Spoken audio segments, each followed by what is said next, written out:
while we're here, let's bring in now Don Juan himself, Mario Rosa. He's welcome, Mario. Come on in. Come on in. Yeah. Nice to meet you guys. So Yeah. So we got Mario here himself. He's one of the owners of Don Juan. Mario comes from Italy, and years ago he's got a very successful online business that he's started, and we'll talk about all that stuff at a later date. But Mario, so you got a chance to check out this location and what's going on here in this collaboration for your brand, and the brand that I appreciate and I'm involved with. So what do you hope to achieve here, with this collab, and how exciting is it to be working with Gabe and Angel and having the exposure through SD Barber Supply?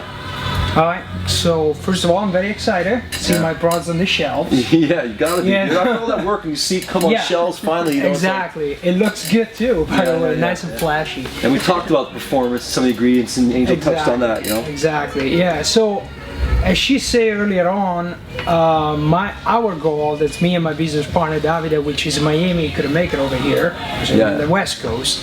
Our goal was to create a brand, a supreme brand that can be used worldwide.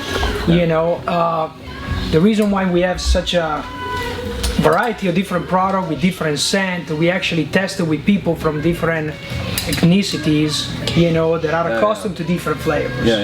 Different climates, right? Different climates also, dry, to Miami being humid. Correct. Our pomade, they go from an heavy old to a medium old to a matte clay. We're developing something else. Scents are going from sweet to a little more light manly to something that it's between that can cater really to different type of people from different genre and different location in the world. And we like you said, we talked about that earlier, that the rewards, and even for me, man, like working with you guys and helping you build the brand and working on the branding and labeling and seeing it on shelves and seeing it accepted, man, it's quite a reward. And like I said, I've built a lot of brands, so I can understand how good you must feel.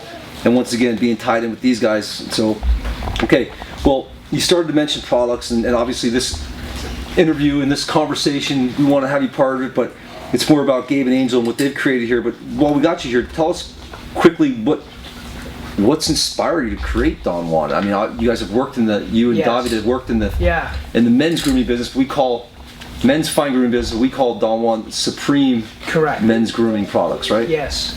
Yeah, we've been working for 7 years with grooming products. We went through pretty much every single brand that is on the market. Yeah.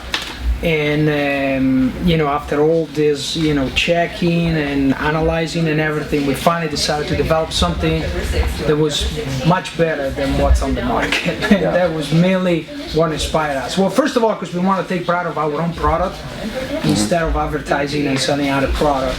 We take our heritage very seriously. We're both Italians. We live by the Mexican border. He lives in Florida. You're close enough to the Caribbean, so we really wanted to, develop something, be proud of it, that everybody could enjoy.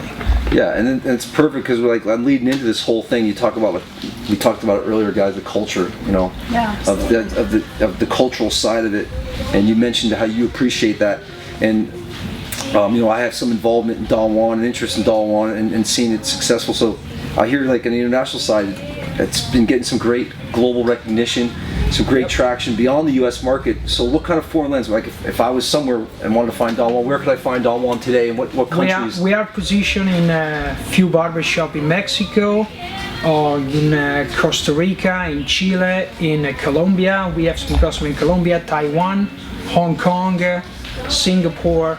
We're in the talks with, Wow. Nice, man. Yeah, we sell some products down in Italy also. Yeah. So we have some product position in Italy. And this is all true because I'm involved. I'm telling you, it's all true what you're saying there. It's definitely. That sounds like a lot of work. Yeah, no, it's... Yeah, there's been some interest from Peru lately also. Yeah. So it's like different locations in Central, South American.